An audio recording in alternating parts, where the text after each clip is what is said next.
Ukraine is under attack. Russian troops undeterred. Ukraine citizens have been asked to help fight the enemy. Men aged between 18 and 60 years were asked to stay back. Families packed whatever they could carry on their backs to seek shelter across the borders, mainly in Romania, Poland and Moldova. Here's a look at what this perilous journey entails. These are the residents of Ukraine, leaving their homes as Russian troops move deeper into the country. With little on their backs on a perilous journey, trying to cross over to Poland in search of shelter and security. This miles-long queue is made up of scared individuals, anxious mothers, children who are too young to understand what is happening, hoping to escape missile strikes, bombing, hoping to never have to wake up to air raid sirens, and to never bear witness to the panic and commotion sparked off by Russian military operations. It's a long wait, 6 to 12 hours. But what other options do they have? Because of martial law, all military obliged, all men must fight for the country, for peace, to prevent attacks from enemy forces, and for everything to be all right. We and children must leave Ukraine. In just 48 hours, some 50,000 residents fled the country. The UN Refugee Agency has requested neighboring countries to keep their borders open. Around 5 million are at the risk of being displaced. Across the border, Polish residents rush to assist Ukrainians. Moldova, on the other hand, set up special humanitarian centers with medical staff and social workers, all set to assist displaced Ukrainians and provide basic humanitarian, legal and food aid. And then we have Romania, that witnessed an influx from 6 different checkpoints. As per the border police, the inflow is up by 120%. While some plan to huddle till they have more clarity, others plan to continue their journey to other European nations. These border crossings have witnessed several tough goodbyes over the last few days, and that is a gross understatement, with many forced to leave behind their husbands, fathers and brothers. Where are you going? Where will you go? Poland. Your husband, where is he? Ukraine. Let's talk more about the situation in Russia and Ukraine. And WION correspondent Julia Chapman is now joining us live from Rostov. Julia, good to see you.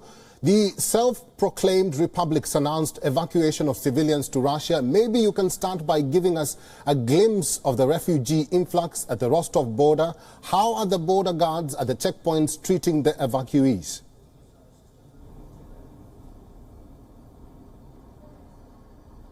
Well, there has been a rush of people before the invasion of Ukraine. In fact, about just over a week ago, the separatist leaders of the Donetsk and Luhansk so-called People's Republics, the breakaway regions, announced an evacuation of those areas to Russia, and tens of thousands of people did indeed come here. We understand from state news agencies this morning, as of now, there are 122,000 evacuees from eastern Ukraine. We understand, though, that the trickle of people has in fact slowed over the past few days because the regions have in fact announced a pause in the evacuation since Russia invaded.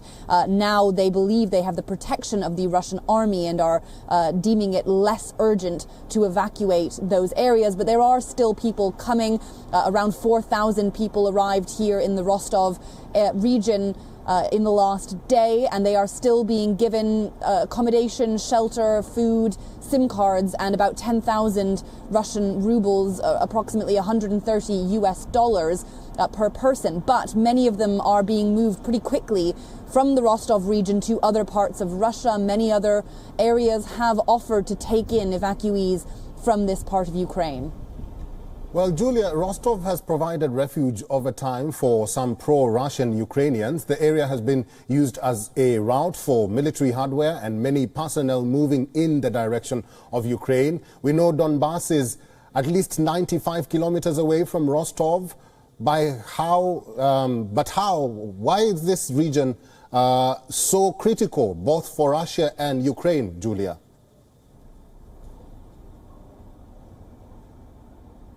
Well, it's a border region, so it is, of course, particularly important, and it is an area where we have seen Russian military hardware built up in recent months and weeks. Of course, according to Western sources, there have been upwards of 150,000 Russian troops, a huge amount of military hardware as well on Russia's borders with Ukraine for the past year almost. And of course, a lot of that was here in the Rostov area. There has also been some shelling landing here in Rostov from the Ukrainian side, not here in the city of Rostov-on-Don, but much closer to the border.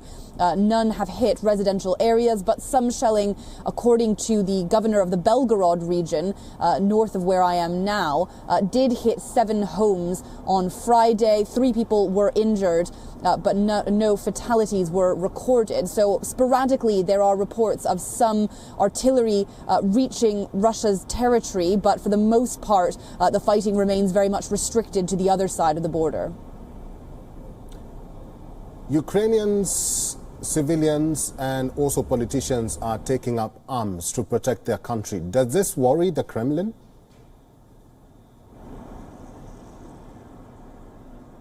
It's very difficult to know what is being thought of in the Kremlin, but undoubtedly the firepower from the Russian side is still stronger. We know that the Russian army is bigger, the air force is bigger, the military equipment more sophisticated. But despite that, of course, Ukraine is getting a lot of defensive support from other countries. They have been receiving a number of anti-tank weapons, for example, among other support, artillery being sent in from other countries to help Ukraine defend itself. Certainly it will be very difficult for it to do so, but so far, according to military analysts, Ukrainian forces are managing to hold off Russian ones in many areas better than they were expected to do. But undoubtedly, Russians are being met with fierce resistance when they are coming into Ukraine. But certainly the numbers game is really in favor of Russia. Well, President Putin said that he is willing to negotiate with Zelensky in Belarus. But my question is, what does Belarus, or rather its leader Alexander Lukashenko, have to gain and lose from this Ukraine crisis?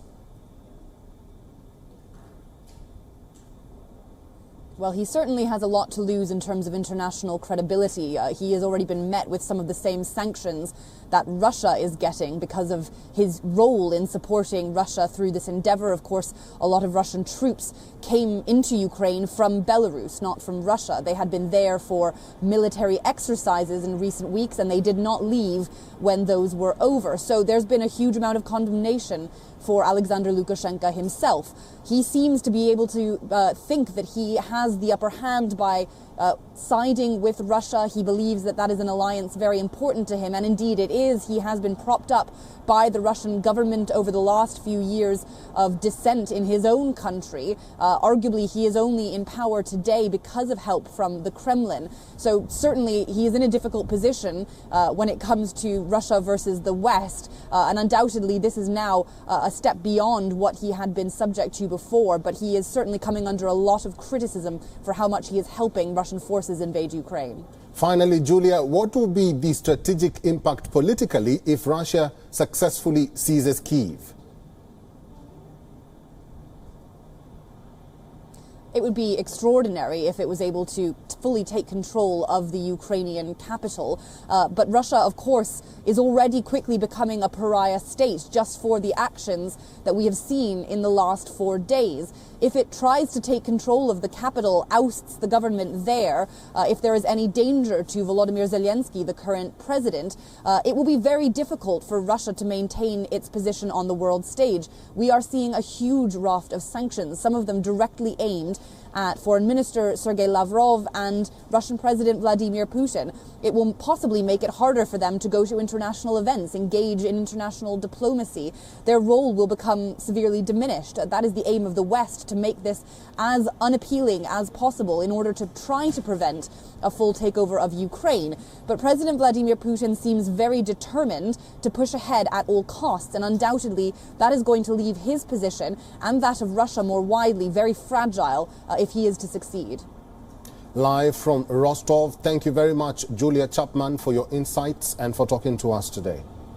WION is now available in your country. Download the app now and get all the news on the move.